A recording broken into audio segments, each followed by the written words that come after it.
श्री स्वामी समर्थ. स्वागत आहे तुम्हा सर्वांचं आपल्या कथा आनंदमध्ये.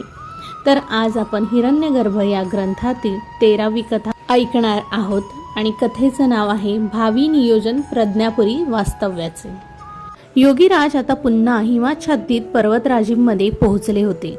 रात्र होती. चंद्राचा प्रकाश सगळीकडे पसरलेल्या शुभ्र बर्फामध्ये परावर्तित होऊन एक वेगळंच वातावरण भासत होतं. झपाझप पावलं टाकत योगीराज आता मेरू पर्वताजवळ म्हणजे कैलास पर्वताजवळ पोहोचले. डोक्यात विचार सुरू होते, पण ते खड्या आवाजात गात होते.